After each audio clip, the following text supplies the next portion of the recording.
Fala pessoal, tudo bom com vocês? Espero que estejam bem. Vamos começar hoje.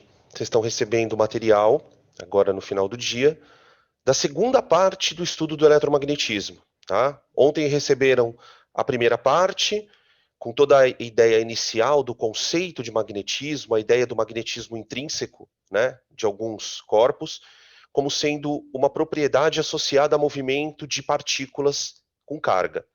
E essa ideia das partículas com carga gerando momentos de dipolo magnético é uma ideia essencialmente quântica. Então a gente falou um pouquinho sobre isso, falamos do magnetismo natural da Terra, dos ímãs, e depois entramos na parte do eletromagnetismo propriamente dito, que consiste em analisar três fenômenos, que a princípio parecem ser fenômenos independentes, mas conforme o tempo vai passando, a gente vai estudando isso, você vai percebendo que tudo faz parte de um grande comportamento eletromagnético, né? A ideia da aula de hoje é falar sobre o segundo fenômeno eletromagnético, também conhecido como lei de Ampère, tá? Na primeira parte, a gente viu que correntes elétricas são capazes de gerar campos magnéticos ao redor dos condutores. Então, a gente trabalhou com condutores retilíneos, trabalhamos com espiras e trabalhamos com as solenoides, certo? Vimos alguns exercícios de como trabalhar do ponto de vista quantitativo, né, fazendo contas com as leis desse tipo de estudo. E hoje a gente vai fazer a mesma coisa. Hoje a gente fala do segundo efeito eletromagnético, que está relacionado diretamente com cargas elétricas em movimento dentro de campos magnéticos. Tá? A lei de Ampère ela vai falar que quando uma carga é imersa num campo magnético, dependendo das condições de imersão dela, né, se ela tem velocidade, qual é o ângulo que ela tem com o campo, né, dependendo da orientação desse percurso, o campo vai exercer sobre ela uma força de natureza magnética. Tá? Então, cargas são sensíveis não só a campos elétricos, do ponto de vista de força, né, como também serão sensíveis a campos magnéticos. E esse movimento de cargas tem uma série de aplicações. Tá? A lei de Ampère, e depois a gente fala do terceiro fenômeno, terceira aula, né, que é a lei de Lenz, tá bom? Então, a gente começa a aula falando, basicamente de maneira bem resumida, o enunciado da lei de Ampère, tá? A lei de Ampère diz, e é muito importante a gente pensar, isso eu preciso contar para vocês logo no começo da aula, que a gente vai olhar para a lei de Ampère, primeiro do ponto de vista macroscópico, e depois vamos tentar olhar para uma explicação microscópica. Então, o próprio estudo do segundo fenômeno ele vai ser dividido em dois momentos. Tá? Então, resumidamente, o que o segundo fenômeno vai dizer? Todo condutor percorrido por corrente elétrica e imerso num campo magnético fica, em geral, sujeito a uma força denominada força magnética. Então, um condutor pode ser um fio. Um fio, quando percorrido por corrente, então eu vou ligar um fio num gerador, esse gerador vai produzir DDP, e essa DDP vai gerar corrente elétrica no fio. Quando esse fio for colocado dentro de um campo magnético, então ele pode ser colocado próximo a um ímã, por exemplo, vai haver uma força exercida pelo ímã sobre o condutor. Essa é a ideia. Então, é uma força magnética em condutores elétricos. Tá? Essa força magnética pode ser aproveitada, por exemplo, para gerar movimentos. A gente vai, no final da aula, falar dos movimentos de espiras, que são basicamente a base tecnológica dos motores elétricos. Os motores mais modernos, como, por exemplo, da Tesla, que é uma fábrica super famosa de carros, né, do Elon Musk. Então, os motores Tesla, eles funcionam às custas de energia elétrica. São motores elétricos.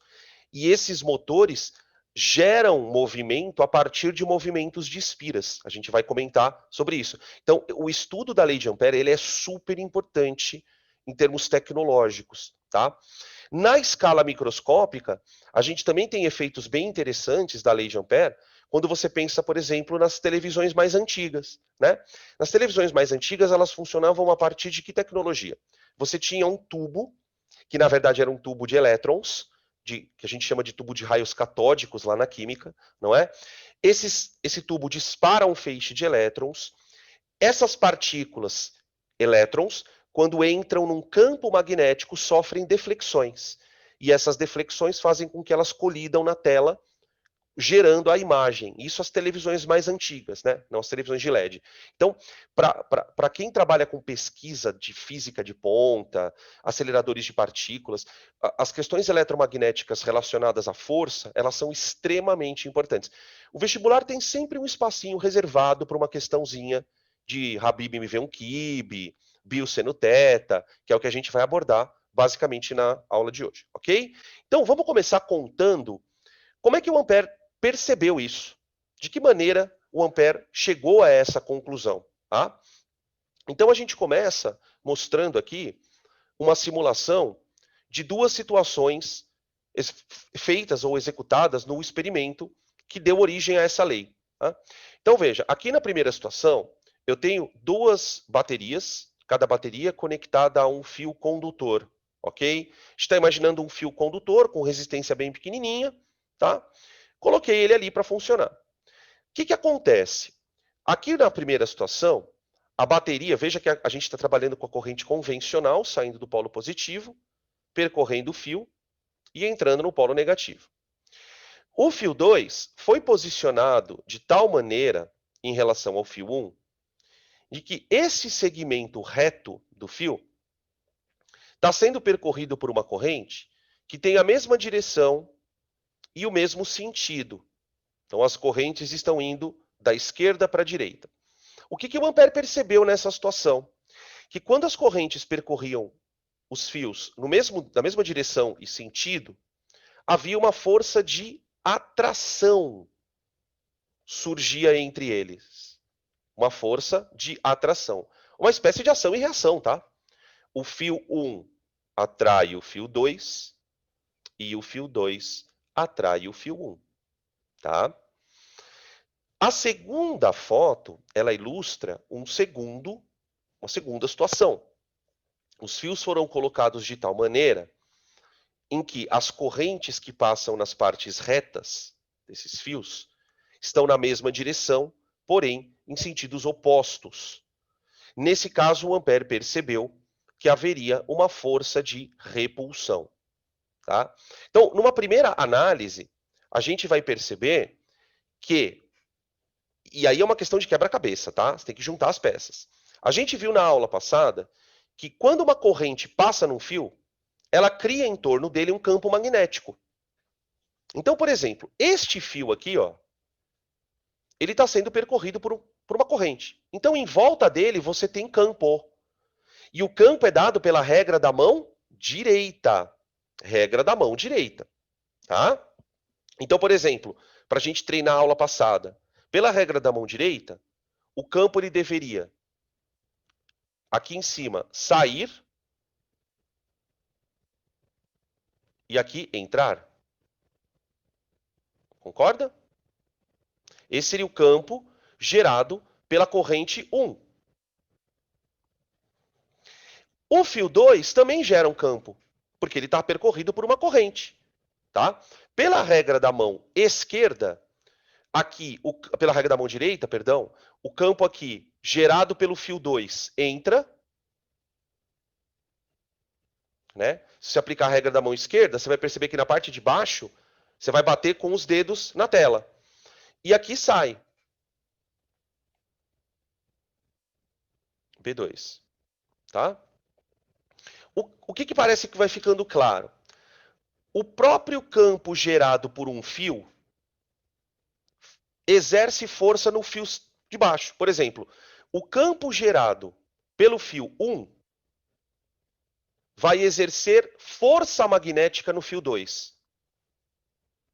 Ah, então essa força magnética é uma interação entre os dois. Sim, sim. Tá? Depois a gente vai até mostrar uma formulinha, como é que se calcula essa força. Tá? Ela é uma força ação e reação, calculada, e ela depende das correntes que passam pelos fios. Tá? Então, uma primeira análise vai mostrar o seguinte: um fio cria campo magnético, esse campo magnético acaba interferindo no outro fio, e vice-versa. O fio de baixo cria um campo magnético sobre o de cima, e esse campo exerce a força sobre o fio. Na verdade, a gente vai descobrir daqui a pouquinho que quem está sofrendo a ação da força não é o fio, são os elétrons que estão percorrendo este fio. Na medida em que os elétrons andam, eles passam pelo campo, o campo puxa eles, ou puxa ou empurra, né? E aí o resultado que você vê é uma força aplicada pelo fio. Na verdade, ela é aplicada por um campo magnético que está sofrendo, que está exercendo interferência nesse fio. Tudo bem? Beleza? Então, ó, correntes para o mesmo sentido, atração. Correntes para sentidos opostos, repulsão. Daqui a pouco a gente explica como chegar nestas forças pela regra, só que aí é da mão esquerda. Hoje tem regra nova. Hoje tem regra da mão esquerda. Tudo bem, pessoal? Deu para entender, então, a ideia macroscópica do experimento de Ampère? O que a gente vai fazer agora? Você tira o print dessa tela, eu vou trocar o slide e a gente vai começar a falar um pouquinho sobre essa força. Afinal, quais são as características dessa força? Porque se eu falo em força, eu estou falando de um vetor. Vetor tem módulo, vetor tem direção, vetor tem sentido.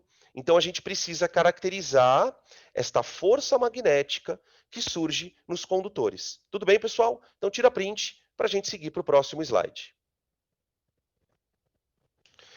Essa figura, ela traz uma visão um pouquinho mais elaborada do que a gente está falando no experimento de Ampère, tá? Por que essa figura é importante? Porque ela vai alertar a gente para uma análise que tem que ser feita em 3 partes. Como que eu vou explicar isso para vocês? Aqui vocês estão olhando um fio. Esse fio está sendo percorrido por uma corrente elétrica dada pelo sentido da bateria, ali, né, dos polos da bateria. Então, a gente vê lá a corrente, a gente está pensando na corrente convencional, né? Então, ela sai do polo positivo, percorre o fio e entra no campo magnético. Aqui você tem um ímã daqueles em forma de ferradura, né? Aqui você tem um polo norte e um polo sul. A gente percebe, se você der um zoom aqui, ó, fica claro que a orientação do campo, ela tá daqui, ó, desta região para lá, para a esquerda. Então aqui seria o polo norte do ímã e aqui seria o polo sul, ok? O que a gente vai perceber? Quando a gente olha para a figura, você tem uma corrente passando numa direção e sentido, você tem uma força passando numa direção e sentido, sendo aplicada no fio, e tem o campo magnético numa direção e sentido. Então, eu vou analisar 3 coisas na figura: a corrente elétrica, o vetor campo magnético e a força. Tá? Então, embora a corrente não seja uma grandeza vetorial, a corrente no condutor tem uma direção e um sentido. E é dado pela maneira com que você coloca o condutor no fio, no campo magnético. Então, se você pode, por exemplo, nessa figura, não sei se vocês conseguem perceber, o condutor ele foi colocado formando 90 graus com o campo magnético. Esse ângulo do condutor com o campo magnético, ele é super importante para a força. Vocês vão ver isso daqui a pouquinho, tá? Tanto é que na forma de força a gente tem o seno do ângulo, tá? E aí vocês vão entender. Então, ó, uma informação importante, ó, importante.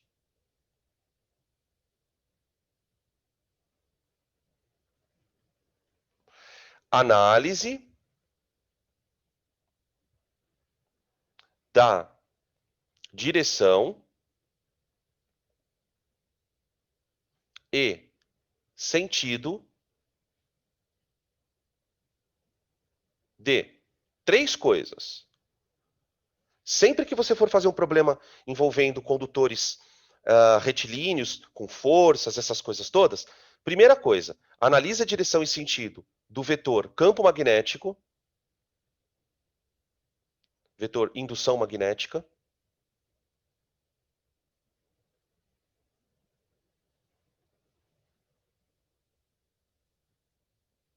tá?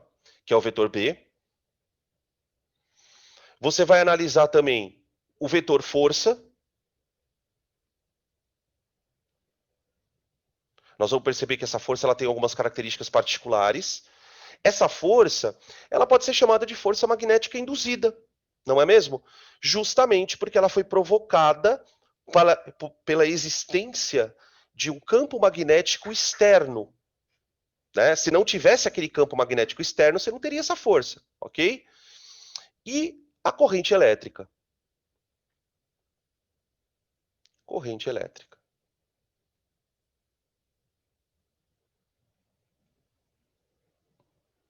Tá? Tudo bem?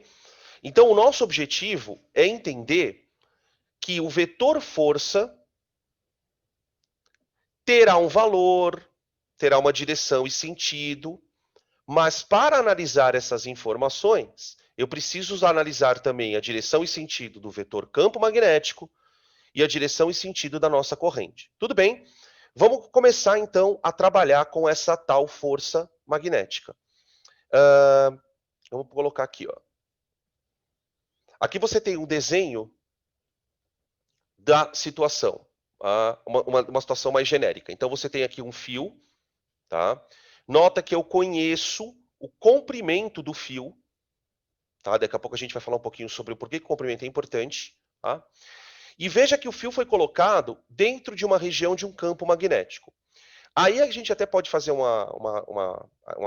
comentário a mais aqui, que é, pela forma que as linhas de campo estão orientadas, a gente percebe que o campo ele tem um norte aqui, ó, na região esquerda, tem um sul aqui, na região direita, e ele é um campo uniforme, porque as linhas de campo estão todas bonitinhas, bem arrumadinhas, não é mesmo? Veja que quando você posiciona o condutor no campo, a corrente elétrica do condutor, ela forma com o campo um ângulo. Esse ângulo é super importante, tá? Nós devemos conhecer este ângulo. E outra coisa que eu percebo é que a força, deixa eu dar um zoom aqui porque isso fica mais claro com o zoom. A força, ela sempre será perpendicular ao campo magnético. Isso é uma característica da força, tá? Nesse caso aqui, a força está apontando para cima, tá? O campo ele está no plano, o fio está deitado no plano, e aqui você vê a força perpendicular. Você percebe que ela é perpendicular ao campo magnético e ao plano, né, onde o corpo está. Então, esse fio ele estaria sendo puxado para cima, vamos dizer assim. Né? Ele passa uma corrente por ele, na passagem de corrente, o campo puxa ele para cima. Tá? É muito estranho pensar que um campo que está atraindo corrente elétrica, ou puxando corrente elétrica, é um campo magnético. Percebe como a carga elétrica ela é sensível a esse campo também, ok? Tá? Então vamos lá. Quais são as características da nossa força magnética induzida? Sempre perpendicular ao campo magnético e ao condutor. Tá? A direção é dada dessa maneira. O sentido da força magnética vai ser determinado pela regra da mão esquerda, a famosa regra da mão esquerda. Como é que funciona a regra da mão esquerda? Você vai pegar a sua mão esquerda e fazer como você está vendo na figura. Ok? Vê lá na figura. O teu dedo polegar, ele sempre será a força magnética. E ele vai fazer, pessimamente, arminha com o campo magnético. Nota que esses dois dedos, eles estarão sempre na posição de 90 graus. Então, por exemplo, se o campo magnético estiver entrando na tela, a força está para cima. Se o campo magnético estiver saindo da tela, a força está para baixo. Se o campo magnético estiver para a sua direita, a força está para cima. Se o campo magnético estiver à sua esquerda, assim, a força também estará para cima. Percebe? Depende de como vocês orientam o campo, você vai ter uma força diferente, tá? O terceiro dedo, que é o dedo médio, é o dedo da corrente elétrica. Esse é o dedo da corrente elétrica, tá? O dedo da corrente elétrica, ele também é perpendicular à força.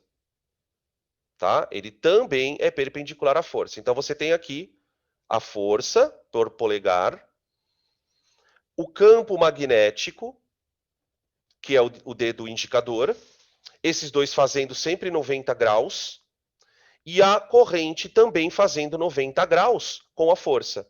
Então, percebe os três planos, né? Os três eixos, né? O x, y, z. Tudo bem? Beleza, tranquilo. Bom, nesse slide, a gente tem a direção e o sentido, dados pela regra da mão esquerda, ok? Como é que eu calculo o módulo dessa força? Qual é o valor desta força? Então, vamos para o próximo slide. Olha aqui. O campo elétrico, o campo magnético exerce influência sobre as partículas em trânsito do condutor. A gente vai perceber, na verdade, que quem está sendo forçado, entre aspas, são os elétrons. São os elétrons, tá? Vamos lá. Aqui nós temos o módulo da força, o famoso Biu seno θ, tá? Então, a força magnética em módulo é dada por B vezes I vezes L vezes o seno do ângulo entre eles. Entre eles quem? Entre eles quem? O ângulo θ é o ângulo entre o campo e a corrente, tá? Então, entre esses dois aqui, ó.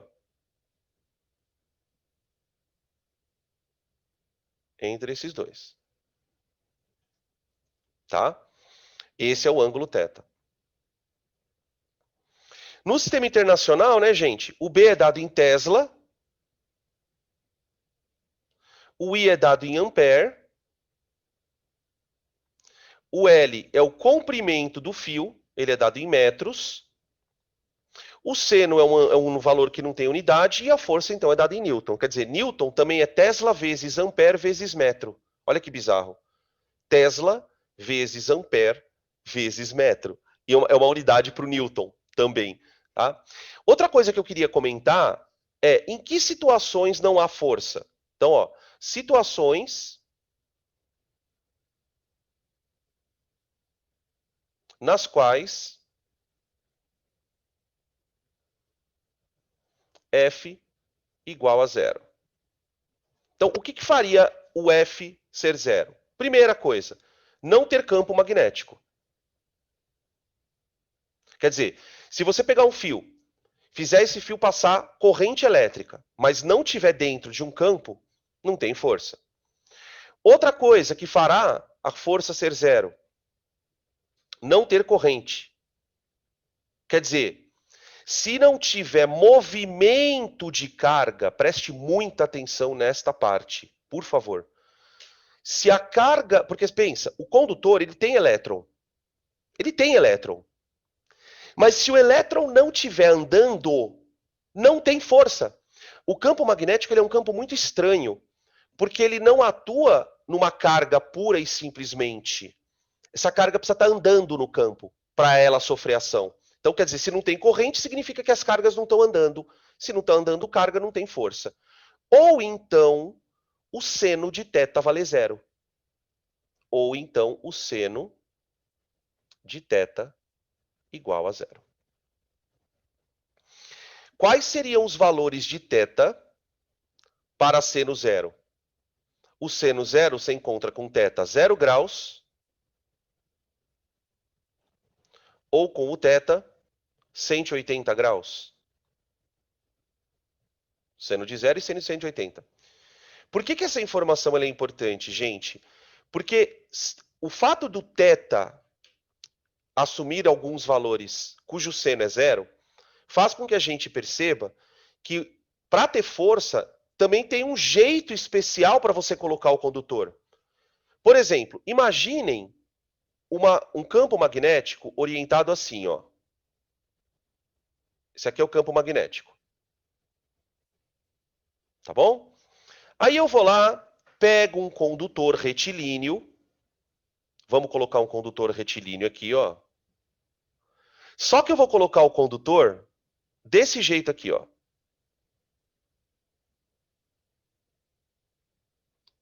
Alinhado com o campo. Presta atenção no que vai acontecer. Se a corrente elétrica for da esquerda para a direita, qual vai ser o seno, qual vai ser o ângulo entre a corrente e o campo? Não vai ser 0 graus? Se o ângulo for 0 graus, não tem força. Então, se o condutor for colocado alinhado no campo, o campo não consegue exercer ação sobre ele, em termos de força. Você precisa colocar ele formando um ângulo que seja diferente de 0. Então, o condutor ele tem que ser colocado meio inclinado. Tá? Se a corrente for para o outro lado, ó, da direita para a esquerda, você cai no mesmo problema. Por quê? Se a corrente vai da direita para a esquerda, ela está formando que ângulo com o campo magnético? 180 graus. O seno de 180 graus também é 0. Tá? Então, quando o condutor é alinhado com o campo, a força é 0. Então, a gente pode anotar isso aqui. Ó. Quando o condutor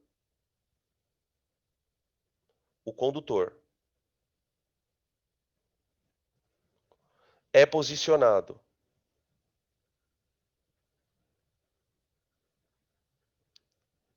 na mesma posicionado, perdão, faltou um D. Posicionado na mesma direção do campo. Quando o condutor é posicionado na mesma direção do campo, teremos força magnética igual a 0. Tá? Beleza? Outra coisa interessante, né? Qual deve ser o posicionamento do condutor para que a força seja a maior possível? A força maior possível é obtida quando o seno de θ vale 1, que é o 90 graus. Então, se você colocar o condutor perpendicular ao campo, assim, ó, de tal maneira que ele forme 90 graus com o campo, o seno de θ vai assumir o maior valor possível. Então, essa é uma situação que muitas vezes o exercício também faz. Ele, para aproveitar melhor a força, ele faz com que o condutor fique perpendicular ao campo.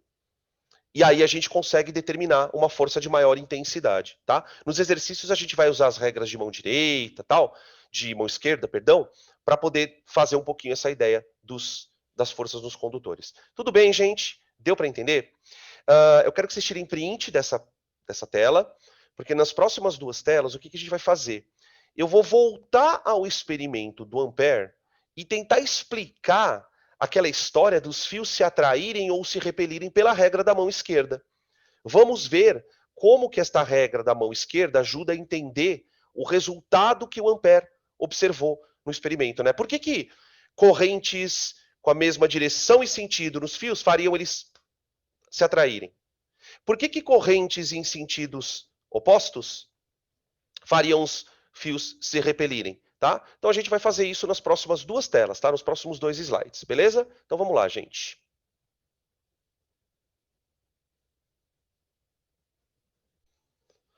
Bom, voltando à lei de Ampère, né? A gente olhou para a força magnética, caracterizou essa força vetorialmente falando, ou seja, já sabemos dar módulo, direção e sentido para ela. E usando a regra da mão esquerda, vamos tentar explicar o que o Ampère observou no experimento. Tá? Não sei se vocês vão lembrar, eu vou voltar aqui para a gente poder reativar a nossa memória, que no experimento proposto lá pelo Ampère, quando as correntes percorriam os fios paralelos em mesmo sentido e direção, surgia uma força de atração entre eles, certo? Vamos tentar entender essa força de atração pensando na regra da mão esquerda, ok? Então vamos lá. Bom, primeiro, como é que eu determino a direção e o sentido? Vamos olhar para os nossos condutores e imaginar então que essas setinhas representam as correntes elétricas, tá? Então o condutor amarelo tem uma corrente elétrica percorrida da esquerda para a direita e o condutor aqui em azul também, a correntinha dele aqui, tá? Agora vamos parar para pensar um pouquinho. Vamos chamar o condutor de cima de condutor 1 e o condutor de baixo de 2, tá?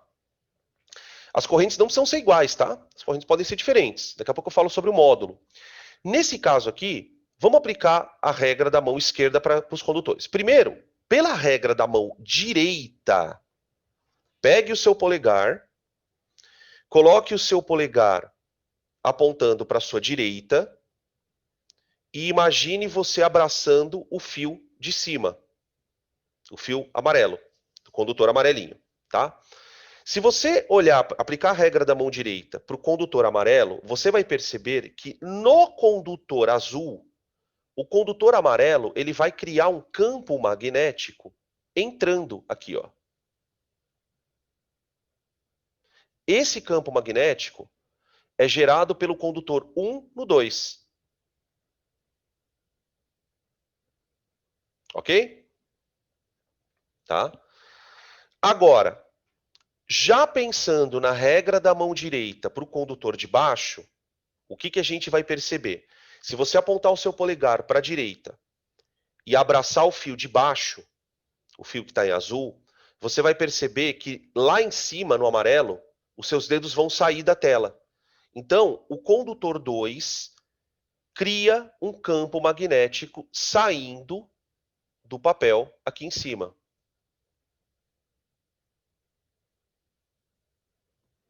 Vocês estão percebendo isso? Então, veja, o condutor amarelo, ele tem uma corrente para a direita e ele está mergulhado num campo magnético que está saindo da folha do papel. Tudo bem? Beleza? Espera aí. Peraí, que tem um probleminha aqui no... Ah, pronto. Então, ó, condutor amarelo, corrente para a direita. Campo magnético saindo do plano. Vamos aplicar a regra da mão esquerda. Então, vamos lá. O nosso dedo indicador tem que sair da tela. Certo? Ele tem que sair da tela. O nosso dedo médio, ele tem que estar apontando para a direita. Então, você vai fazer um revólver ao contrário para você, assim, ó. E você vai perceber que a corrente está para a direita, que é o meu dedo médio. O meu dedo indicador é o campo magnético, ele está apontando para mim, para o meu olho. E a força magnética está para baixo. Ela está aqui, ó. A força magnética. A força magnética. Tá? Então ele está sendo puxado para baixo de fato. E o fio 2, aplicando a regra da mão esquerda, nós vamos perceber o seguinte. Fio 2, o fio aqui de baixo. Ó.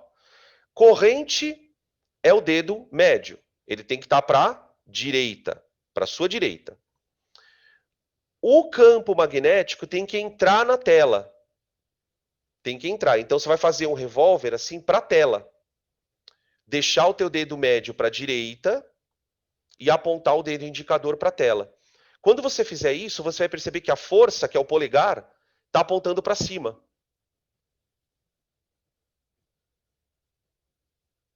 Para cima. Isso aqui é a força magnética. Tudo bem? Beleza? Então percebe que, de fato, o que está acontecendo aqui é uma interação entre dois fios. Por conta das correntes estarem na mesma direção e sentido, eles estão se atraindo. Aí só uma curiosidade, tá? Não é uma coisa tão importante, mas eu vou colocar. Nesse caso, a força magnética, ela é calculada assim, ó. μ0 vezes I1 vezes I2 vezes L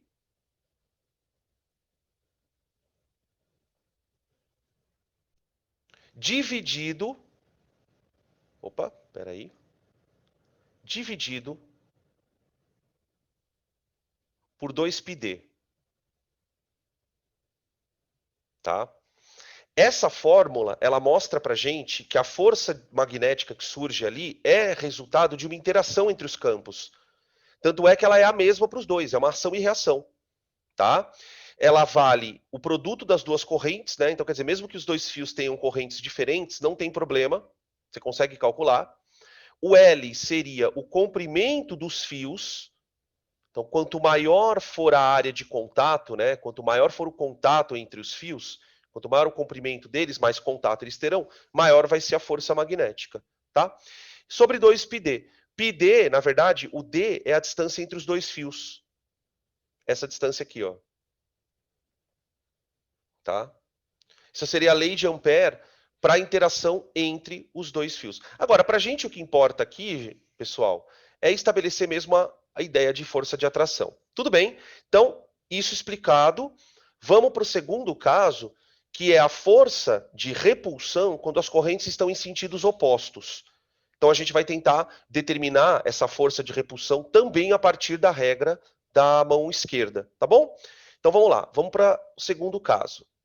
Aqui, ó. Vou trocar, peraí. Pronto. Trocamos. Correntes em sentidos opostos. Então, fio 1, fio 2, ó, fio 1, fio 2, opa, fio 2, Danilo. Fio 2. Aqui. Então, vamos lá. Aplicando regra da mão direita para o fio 1. Regra da mão direita para o fio 1. Pega teu polegar, põe para a sua direita. Abraça o fio lá de cima. Percebe que no fio de baixo, esse campo vai entrar. Então, o campo gerado pelo fio 1 vai bater e entrar no fio 2 aqui, ó. Esse aqui é o campo gerado pelo fio 1. Olha lá. Agora, vamos aplicar a regra da mão esquerda nesse fio 2. Pela regra da mão esquerda, ó, a corrente é o dedo médio. O campo magnético tem que entrar na tela. Só que a corrente tem que ir para a sua esquerda. Então, você vai ter que virar de ponta cabeça assim, ó, tua mão. Aponta o dedo indicador para a tela, que é o campo magnético entrando. Coloca o dedo médio para a tua esquerda e percebe que a força está para baixo. Percebe que a força está para baixo. Olha ela aqui, ó. Ah, então é como se estivesse afastando, né? Ó, a força magnética. No fio 2 é para baixo. Agora vamos ver o que acontece no fio 1, tá? Aplica a regra da mão direita para o fio 1. Para o fio 1 não, para o fio 2, perdão. Pega teu polegar e põe ele para a esquerda, que é a corrente azul. Percebe que os seus dedos vão bater na tela lá em cima, no fio 1, tá? No fio 1. Então, no fio 1, o campo magnético gerado por 2 também está entrando. Também está entrando. Certo? Então, vamos aplicar a regra da mão esquerda no fio 2. No fio 1, perdão, para descobrir a força magnética. Então, veja, no fio 1, a corrente, que é o médio, dedo médio, está indo para a direita. E o campo está entrando na tela. Então, você vai ter que fazer um revolvinho de novo para a tela. E vai perceber que a força está para cima. Então, você tem força magnética empurrando para fora. Ó. A força magnética empurrando para fora. Tá? Nesse caso, a força magnética é a mesma fórmula, tá? Não tem diferença. É μ0 I1 vezes I2 vezes L sobre 2πd. 2πd, tá? É a força ação e reação que surge entre dois fios por conta das correntes. Tudo bem, gente? Beleza? Tranquilo? Então, com isso, a gente olhou para a lei de Ampère de maneira macroscópica, ou seja, eu estou observando o efeito de uma força magnética num corpo que é o condutor, né? O que nós vamos tentar fazer agora é imaginar o que ocorre dentro do fio. Dentro do fio. Para que a gente entenda que, na verdade, esta força magnética ela é resultado de uma soma de forças. Na verdade, o que a gente vai descobrir é que cada elétronzinho que percorre o fio está sofrendo uma forcinha. O que você enxerga no fio, na verdade, é uma resultante de forças. Então, a gente vai pegar a lei de Ampère, né, que trabalha com a força nos condutores, e trazer ela para o nível microscópico, para a gente entender que esta força ela é resultado de uma interação do campo sobre uma carga que tem velocidade. Tudo bem? Então, tira print para a gente passar para o próximo slide, que é basicamente uma interpretação microscópica do efeito que a gente acabou de presenciar.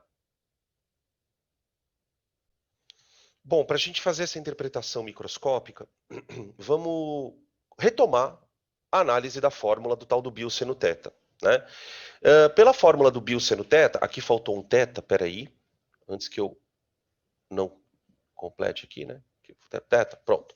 Olhando para a fórmula do Bill seno θ, a gente vai perceber o seguinte. A corrente elétrica que passa pelo circuito, ela é determinada pela variação de carga que passa por ali,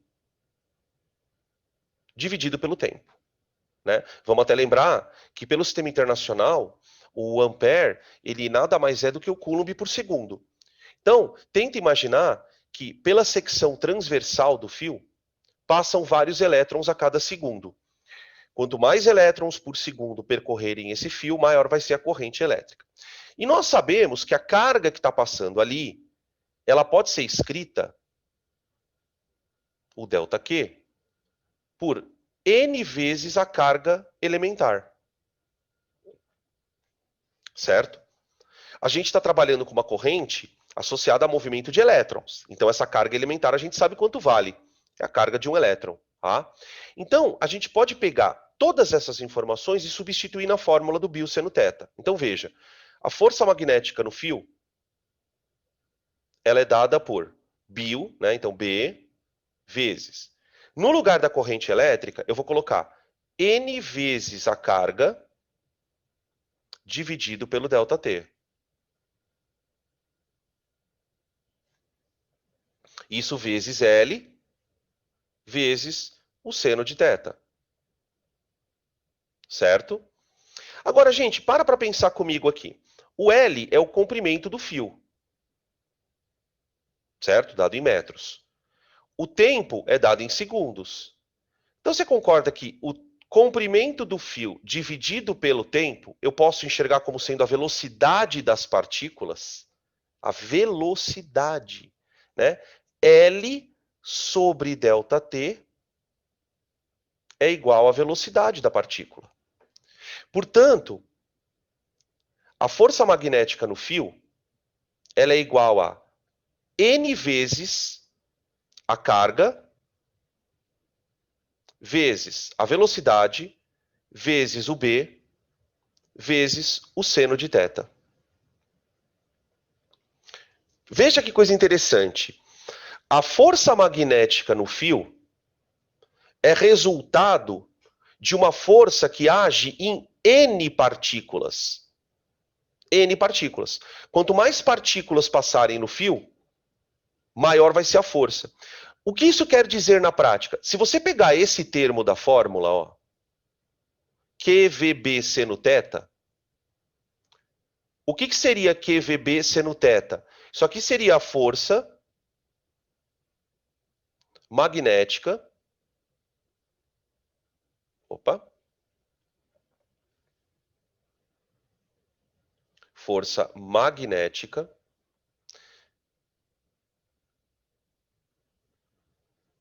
sobre uma partícula. Quer dizer, o que o Ampère percebeu era um resultado observável, né, macroscópico, do que estava acontecendo com as partículas. Quer dizer, cada eletronzinho que passava pelo fio sofria a ação de uma forcinha, QVB seno θ. Tá? A força magnética sobre uma partícula é QVB seno θ. Seno θ. Então, veja que interessante, né?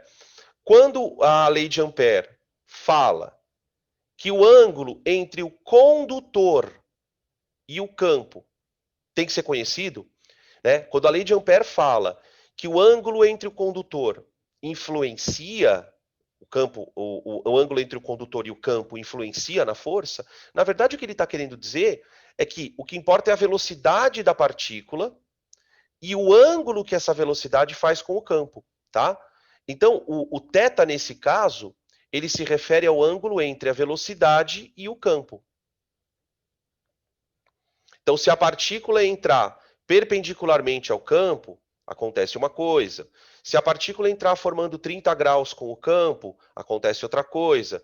Se a partícula entrar formando um ângulo de 0 graus com o campo, acontece outra coisa. Quer dizer, a gente tem situações em que essa força vai valer zero também, tá? São situações que dependem do ângulo, dependem da velocidade, tá? Que são casos especiais. Então, é muito importante que a gente aprenda a entender que existem dois tipos de forças magnéticas, tá? Na verdade, não são dois tipos. Na verdade, é um tipo que pode ser observado em escala micro ou macro. Quando você observa a força magnética em escala micro, você está falando dessa equação. É uma partícula sofrendo ação da força. Quando várias partículas estão sofrendo ação da força, essa força magnética ela é traduzida como uma força no fio, dada por π seno θ. Seno θ. Então, isso aqui é para muitas partículas. Muitas partículas.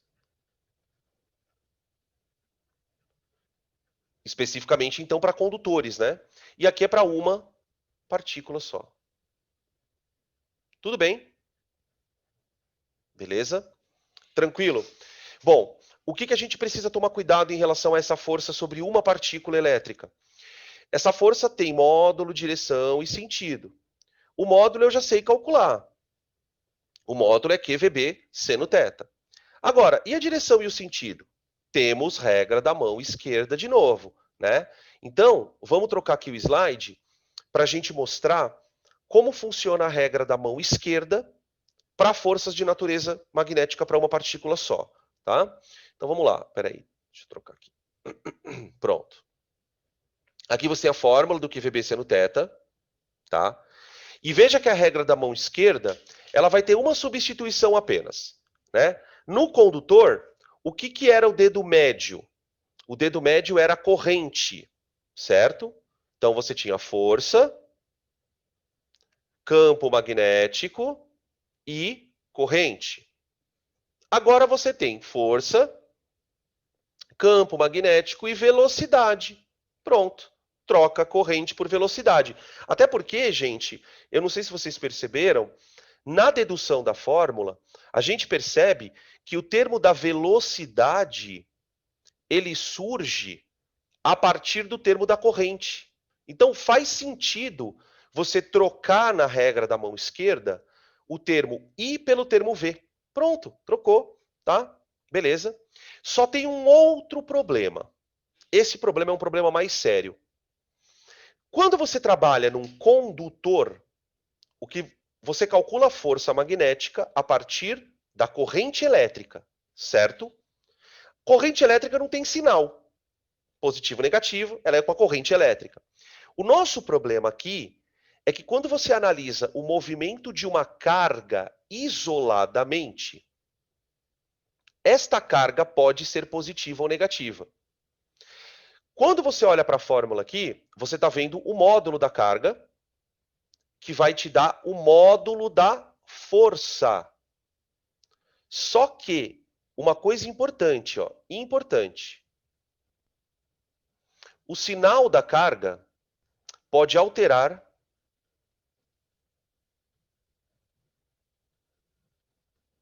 o sentido da força.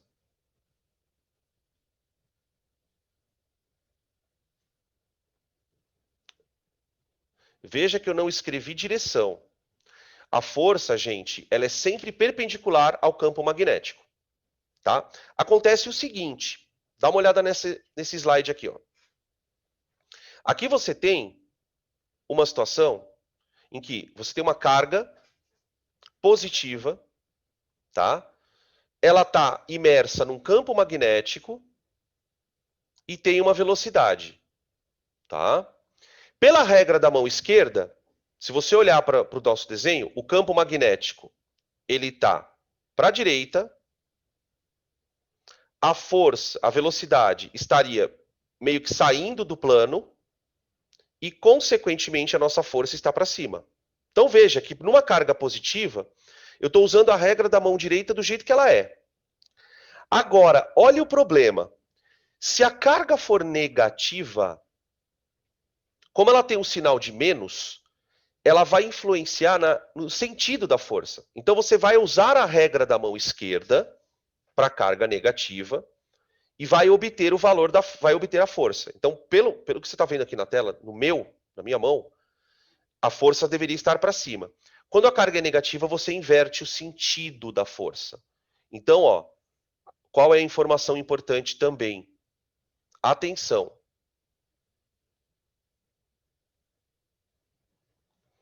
Para cargas negativas,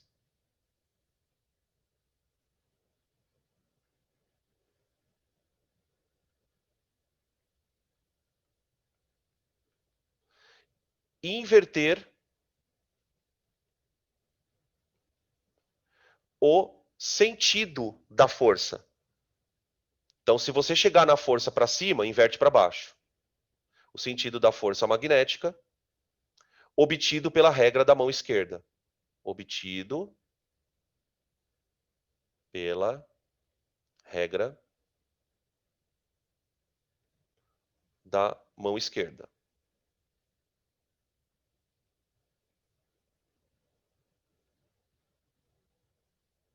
Então, vocês fiquem muito atentos.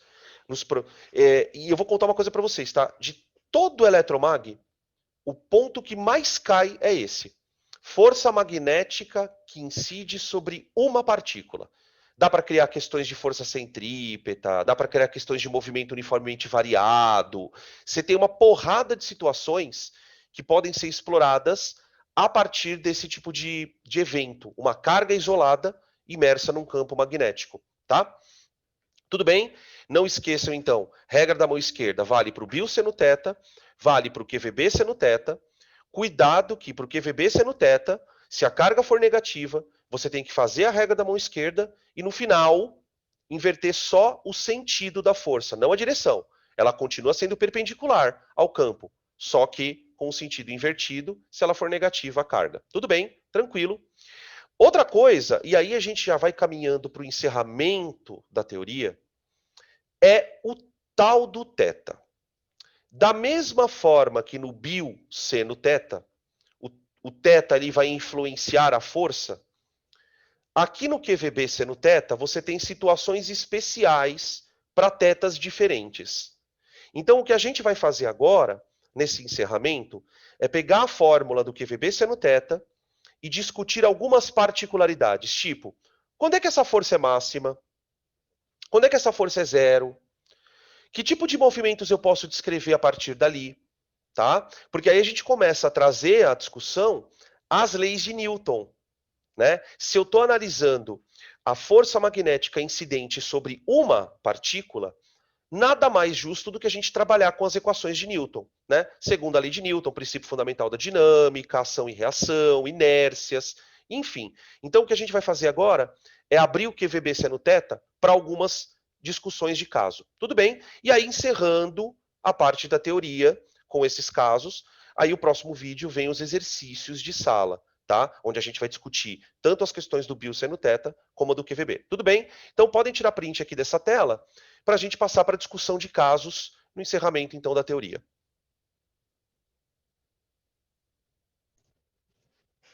O nosso primeiro estudo de caso é o caso mais simplesinho, que é o caso onde a partícula vai ser colocada num campo magnético em repouso. Então, vocês imaginem, por exemplo, um certo campo magnético orientado de norte para sul. Então, vamos colocar aqui, vai, um exemplo de um campo magnético uniforme, tá? Todas as linhas de campo magnético bem bonitinhas. E aí eu vou colocar uma partícula lá dentro, tá? Só que eu vou colocar uma partícula com velocidade zero. V igual a zero. Tá? Gente, se a partícula tiver velocidade igual a zero, primeiro, não tem força agindo sobre ela. A força magnética é igual a zero. Justamente porque ela não tem velocidade. E a gente percebe que a velocidade ela é um dos termos da equação de força. Ou seja, uma coisa muito estranha de perceber é que uma partícula só vai sofrer influência do campo se ela estiver em movimento. Não adianta você pegar a partícula, colocar ela ali parada. O campo magnético, ele interfere em partículas em movimento, tá? Então eu posso escrever aqui, ó, cargas em repouso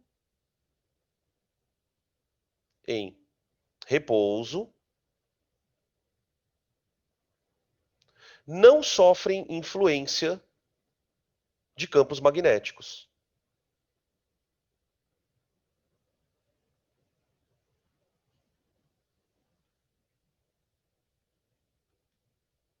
De campos magnéticos.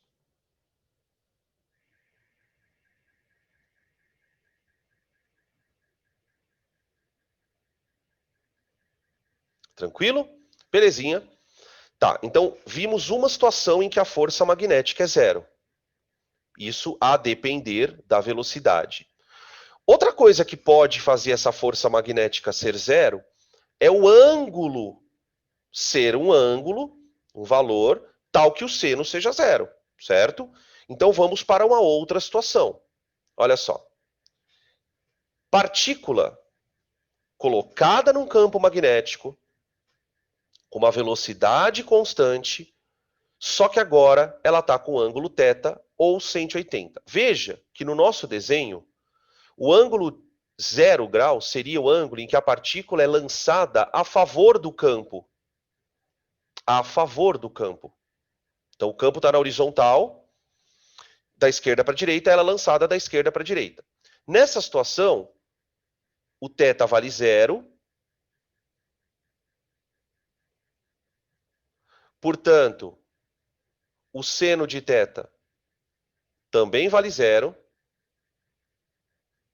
Logo, a força resultante na partícula é igual a zero, a magnética, né? Isso significa o seguinte, gente. Se a partícula tiver uma massa desprezível, então ela não sofrer a ação do campo gravitacional, essa partícula vai descrever um movimento retilíneo e uniforme.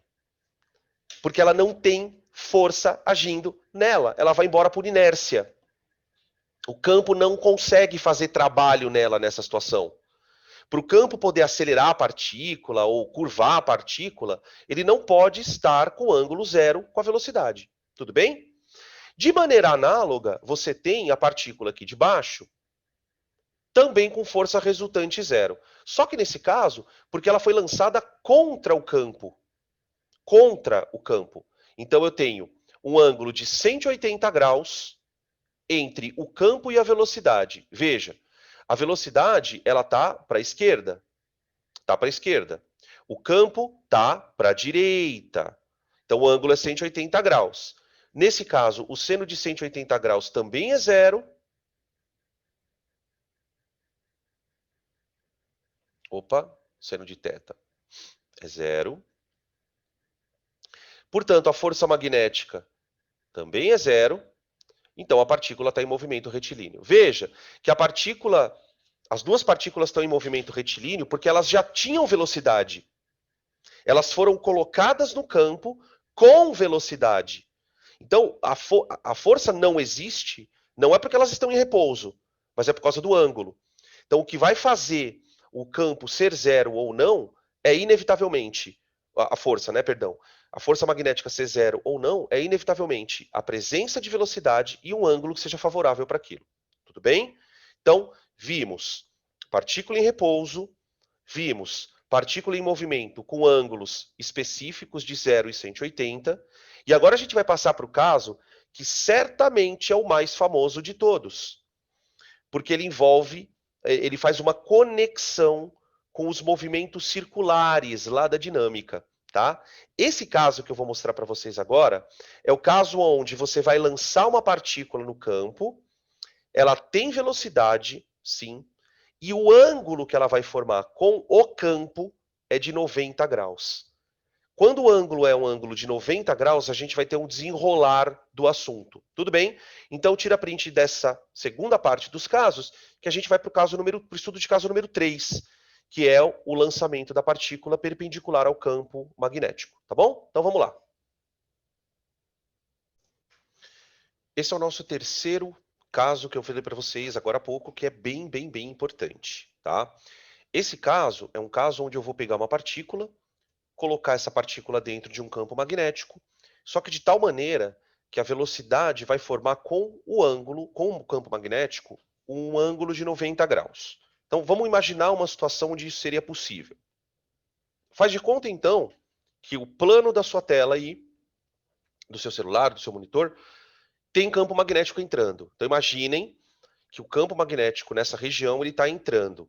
Então você já vai pensando na sua regra da mão esquerda, ok?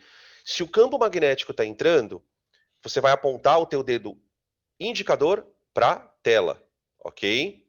Vamos imaginar agora que uma partícula seja lançada neste campo com uma velocidade apontando para a esquerda. Então isso aqui é o vetor velocidade da partícula, tá? Então a partícula vinha em linha reta quando ela de repente entrou nesta região de campo. Tudo bem? Pela regra da mão esquerda, vamos imaginar, para não dar problema aqui, vamos supor que a nossa carga seja positiva. Para a gente não ter que ficar invertendo regra, tá? Vamos aplicar então a regra da mão esquerda para a carga positiva. Tá? Então, o campo magnético apontando para a tela,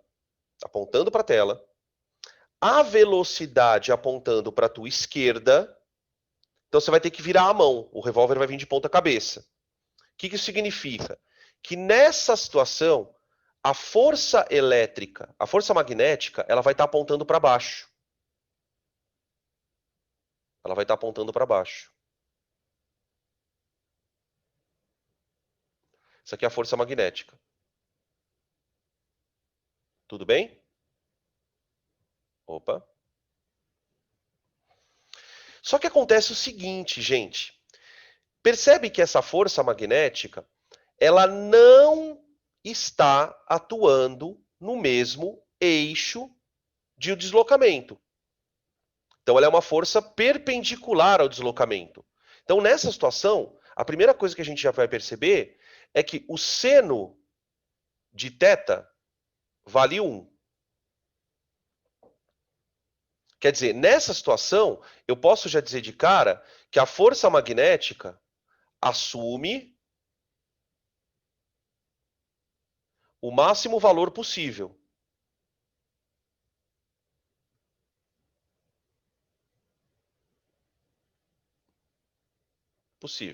Para aquela velocidade, claro, né? Para aquela velocidade, claro.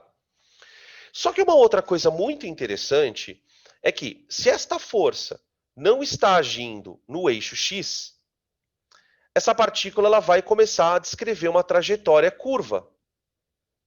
Ela vai descrever uma trajetória curva. Ela vai começar a fazer um movimento curvilíneo. Certo? À medida em que ela faz o movimento curvilíneo, ela continua perpendicular ao campo magnético. Ó. A velocidade dela continua perpendicular ao campo magnético. Então, agora vamos aplicar a regra da mão esquerda nesse outro ponto. Tá? Pela regra da mão esquerda, ó, campo magnético entrando, velocidade para baixo. Então, agora a nossa força magnética ela está apontando para dentro aqui, ó. Força magnética apontando para dentro. Se eu pegar um outro ponto, aqui embaixo, e vou perceber que a força magnética também vai apontar para dentro. Quer ver? Ó? Velocidade. Né? O campo magnético está entrando. Veja que agora eu vou fazer o revólverzinho direto para a tela. Ó, minha velocidade para a direita, meu dedo médio. Meu dedo indicador, campo magnético entrando na tela e a força apontando para cima. Vocês estão percebendo o que essa força está fazendo, galera? Vocês estão percebendo o que esta força está fazendo com o movimento do corpo? Ela está fazendo com que a partícula ande em círculo. A hora que ela entra no campo magnético, essa força perpendicular vai atuar como centrípeta. Veja que aqui, de novo, ela vai atuar como centrípeta. Ó. A velocidade apontando para cima, o campo magnético apontando para dentro. Então, ó, velocidade é o dedo médio, para cima. Campo magnético apontando para a tela, certo? Para a tela. A força está apontando para a sua esquerda. Então, força magnética aqui. Então, é um caso muito especial em que a força magnética ela vai atuar como centrípeta. O corpo ele vai ficar descrevendo uma trajetória. uma trajetória. Então, ó, nesse caso,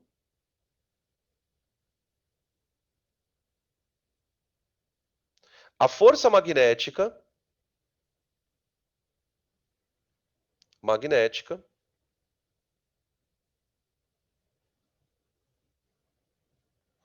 atua como centrípeta, resultante centrípeta.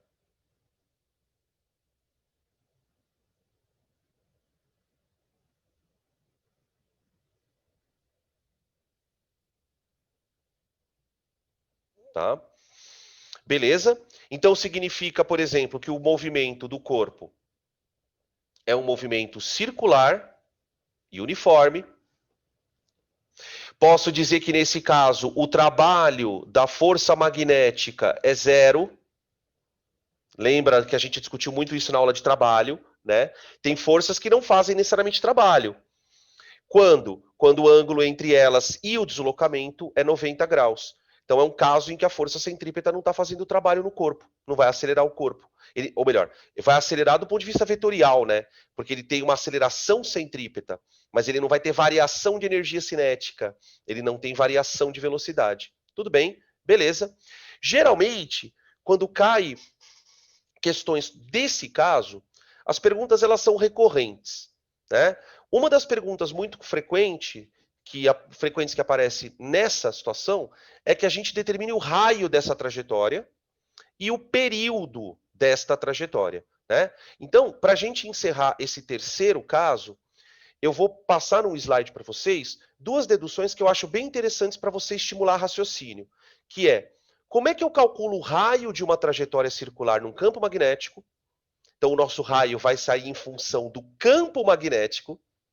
E como é que eu calculo o período desta partícula? Porque se a partícula está em movimento circular uniforme, ela tem período, ela tem frequência.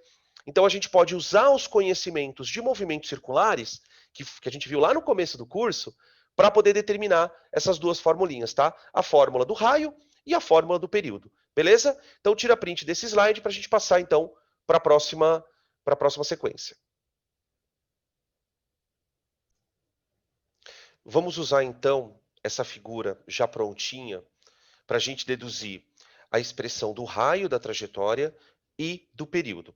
A ideia dessas duas expressões é relacionar o raio da trajetória com alguns outros parâmetros, tá? Como, por exemplo, a massa da partícula, o próprio campo magnético, tá? E ver se aparecem outras coisas que sejam determinantes no cálculo do período e do raio. Bom, então, vamos começar calculando o raio, né? Porque, na verdade, a partir do raio a gente acha o período. Então, veja, se eu tenho uma partícula em movimento circular uniforme, significa que a força magnética nesse contexto, ela é igual à força centrípeta, certo? Ela é a resultante do movimento. Então, eu posso dizer que Q vezes V vezes B vezes o seno de 90 é igual a mv² dividido pelo raio. Certo? Por que o ângulo que eu usei é 90 graus? Justamente por causa da regra da mão direita, da mão esquerda, né? Eu tenho campo magnético entrando. Se eu pegar, por exemplo, aquele ponto aqui de cima, ó, que a gente pegou no começo, ó, esse ponto aqui. O campo magnético está entrando ali. A minha velocidade está para a esquerda, então a força centrípeta é perpendicular aqui, ó. Tá vendo, ó? Ela é perpendicular ao campo magnético, tá? Então, 90, seno de 90 é 1. Outra coisa que dá para fazer, então, ó, que é 1, né? Eu posso cancelar esta velocidade com o quadrado daqui. Então, eu tenho que Q vezes B é igual a mv sobre R. Tudo bem? Tá aqui. Se eu quiser isolar o raio, porque é o que eu quero mesmo, né? Então, o raio da trajetória é igual a mv sobre QB. Tá? Essa é a famosa formulinha, né? Habib me vê um quibe. Ó, Habib me vê um quibe. Tá? Essa formulinha é super famosa em exercícios de mecânica, sobretudo quando mistura com eletromag. Tá? Então, quer dizer, o raio da trajetória ele depende da velocidade do corpo. Então, quanto mais rápido for o corpo, maior vai ser o raio. Depende da massa do corpo. Corpos massivos tendem a descrever trajetórias maiores, né? Depende da carga, né? Quanto maior a carga, menor é o raio. Dá para perceber que ela é inversamente proporcional. E quanto maior a intensidade do campo magnético, também menor é o raio. Tá? Então, a partir dessa conta, vamos dizer assim, a gente consegue achar informações bem interessantes, como, por exemplo, a massa de uma partícula. Né? Você pega uma partícula carregada, joga ela no campo magnético. Se você determinar a velocidade e o raio, você acha a massa da partícula. Você tem uma série de experimentos que foram, vamos dizer assim, que essa teoria acabou ajudando a elucidar. Tá? Beleza. Agora, e a relação com o período? Então vamos escrever aqui, cálculo do período. Cálculo do período. Cálculo do período. Gente, para a gente pensar no período, vamos lembrar que a velocidade do corpo ela pode ser calculada por 2πr sobre período. Nós estamos trabalhando com movimento circular uniforme, então eu posso pensar em velocidade linear, posso pensar em velocidade angular, enfim. A velocidade linear é dada por 2πr sobre o período. Muito bem, eu vou isolar o período. Então tá, período é igual a 2πr sobre v. Certo? Só que, gente, o que é R? R não é mv sobre QB? R é mv sobre QB. Então, vou substituir aqui.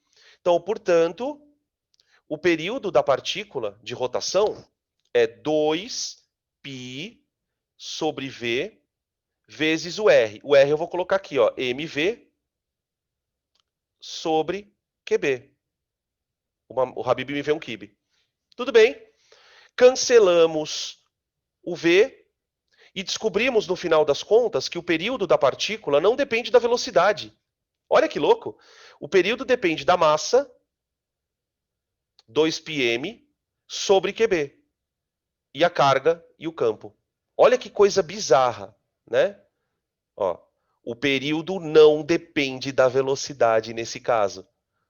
Ele depende da massa, do campo magnético e da carga da partícula. Tudo bem? Veja que essas duas expressões, eu insisto, tá? Elas não devem ser decoradas. A gente acaba decorando de tanto ficar falando. Mas você tenta entender que o mais importante é você lembrar do processo pelo qual a gente chegou nela. Então, da onde eu tiro o Habib me vê um kibe? Da coisa mais óbvia do mundo, que é força resultante igual a centrípeta. A gente fez várias questões na parte de mecânica, onde a gente igualava o peso igual a centrípeta, tração igual a centrípeta, normal igual a centrípeta, enfim. Agora chegou a vez da gente igualar a força magnética. Quando você iguala a força magnética com a centrípeta, você tem o Habib me vê um kibe. Se eu pegar o Habib me vê um kibe e colocar no 2πr sobre período, que é a fórmula do movimento circular, eu chego no período, 2πm sobre QB. Tá? Que a gente brinca assim, né? Eu tinha um professor que brincava assim, tem 2 pimentas no meu quibe. Essa é a fórmula do período. Ó, tem 2 pimentas no meu quibe. Tá? Você tem o Habib me vê um quibe e o tem 2 pimentas no meu quibe. São as duas formulinhas para o período. Tranquilo? Beleza. Esse é o caso que mais cai, tá? Os dois primeiros casos são mais simples, não tem força. Aqui a força está atuando como centrípeta. E para encerrar de vez, sem mais delongas, eu vou discutir o quarto e último caso, aquele que você pede para não aparecer. Aquele que você pede para não aparecer. Porque ele é um caso mais complexo. Não é absurdamente complexo, mas ele é um caso um pouquinho mais complicado. Tudo bem? Então tira print aqui dessa terceira situação da força centrípeta para a gente ir para o encerramento, então, discutindo o caso número 4. Tá bom? Para encerrar, então, a discussão dos casos particulares dessa força magnética, vamos considerar, então, um desenho onde eu tenho uma partícula, tá? Que eu representei aqui por essa bolinha. Essa partícula foi imersa num campo magnético que está orientado na vertical para cima, tá? e a partícula tem uma velocidade que forma com o campo um ângulo que não é 0, não é 180 e não é 90. Tá? É um ângulo diferente. Então, é um ângulo que tem um seno ali qualquer. Bom, para a gente poder analisar esse tipo de movimento, vamos fazer o seguinte. Vamos decompor a nossa velocidade em duas componentes. Então, aqui eu teria um Vx, tá? Um Vx, que eu vou chamar de V vezes cosseno de θ, tá? Lembrando que esse aqui seria... Ou melhor, vamos fazer com esse ângulo aqui, ó. Que é o ângulo com o campo, né? Então, olha lá. Eu vou fazer com este ângulo aqui, ó. Eu vou prolongar a minha velocidade e vou pegar este ângulo aqui, ó. Θ. Tá? Beleza? Porque pegando esse ângulo, a gente consegue trabalhar com a ideia do QVB aqui. Então, aqui nós temos o ângulo θ entre velocidade e campo, tá? Essa velocidade aqui, Vx, ela é uma componente de V, tá? E essa outra que eu vou desenhar aqui, Vy, também é uma componente de V. Vy. Vy, tá? Eu tenho duas componentes. Tá. Como é que eu calculo essas duas componentes em função do ângulo θ? Tá? Bom, para a gente poder pensar no ângulo θ, vamos tentar olhar para um triângulo aqui, ó. Tá vendo esse triângulo retângulo aqui? Tá vendo esse ângulo aqui, ó? Ele é θ. Ele é θ. Então, eu vou dizer que Vx é igual a V vezes seno θ, tá? Porque o Vx ele seria o cateto oposto em relação ao ângulo θ, e o Vy seria V cosseno θ. Tá. O que eu quero que vocês percebam? Quando o corpo entra com essa velocidade V com ângulo θ, eu tenho, na verdade, duas velocidades distintas. Uma velocidade que leva ele ao longo do campo, que é o Vy, e uma velocidade que está perpendicular ao campo, que é o Vx. Então, o que acaba acontecendo nesse caso? O Vx ele vai sofrer a ação do campo, justamente porque a componente Vx ela vai fazer com que exista uma força de natureza centrípeta no corpo. Então, eu vou escrever assim, Vx sofre mudança de direção e sentido. Quer dizer, ele começa a tentar curvar à medida em que ele vai caminhando dentro do campo. Quer dizer, ele vai fazer um movimento circular. Só que, à medida em que ele vai fazendo o movimento circular, o Vx continua constante. O Vy, perdão. Por que o Vy continua constante? Porque o Vy ele está na mesma direção e sentido do campo. Então, esse Vy ele não sofre aceleração.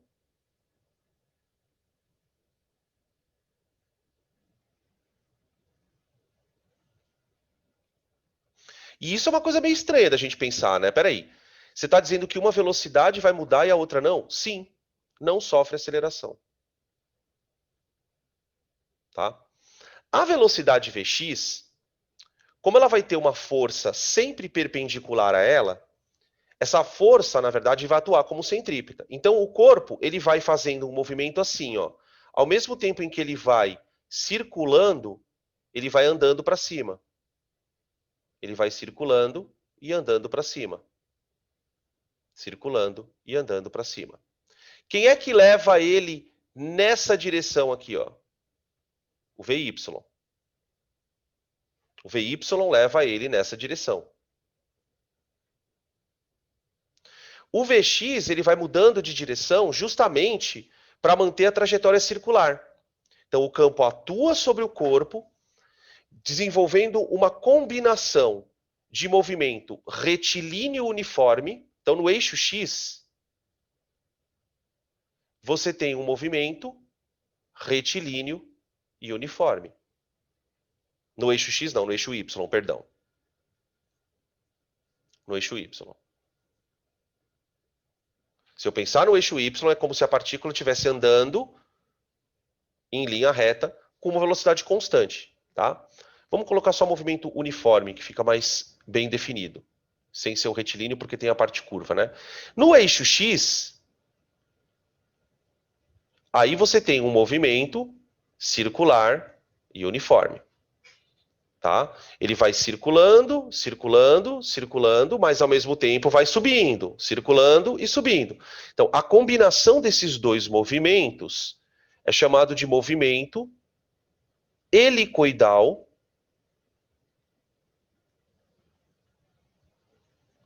e uniforme.